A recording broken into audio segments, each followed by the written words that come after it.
A lot of people dreaming about future cities, they imagine that actually the solution is sort of flying cars, drones, etc. You go above ground. Trying to dig a hole under LA, a 3D network of tunnels to alleviate congestion. I think one of the most soul-destroying things is traffic.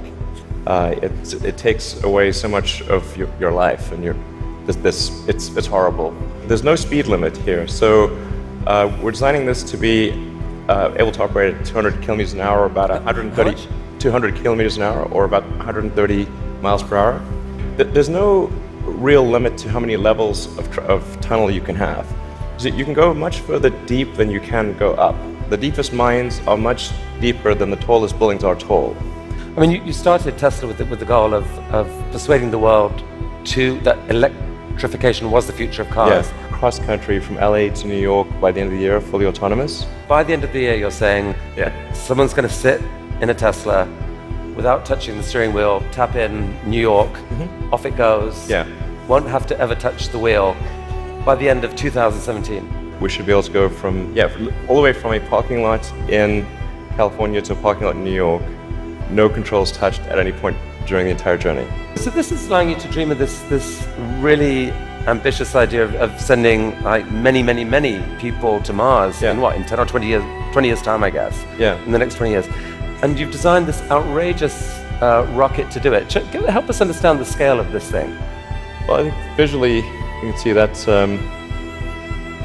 person, the thrust equivalent of 120 747s with all engines blazing. This can take a fully loaded 747 with maximum fuel, maximum passengers, maximum cargo on the 747.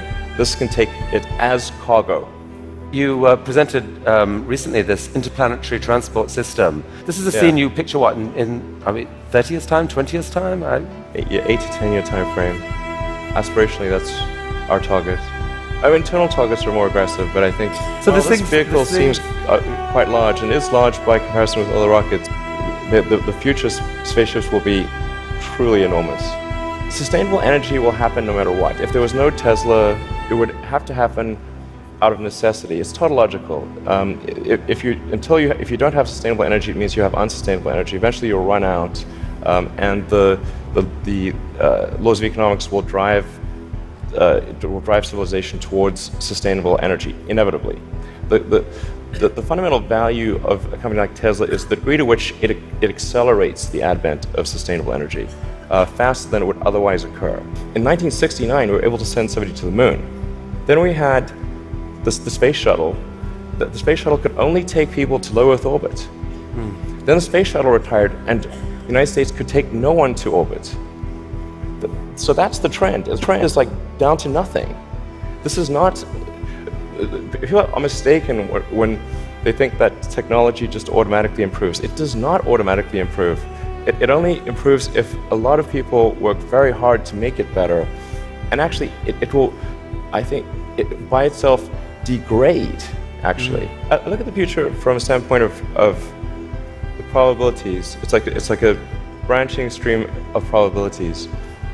And there are actions that we can take that affect those probabilities, or that accelerate one thing or slow down another thing, introduce something new to the probability stream. That in your mind you dream this stuff, you dream stuff that no one else would dare dream, or no one else would be capable of dreaming at the level of complexity that you do. The fact that you do that, Elon Musk, is a really remarkable thing. It's important to have a future that is inspiring and appealing. I mean, I just think that there have to be reasons that you get up in the morning and you want to live.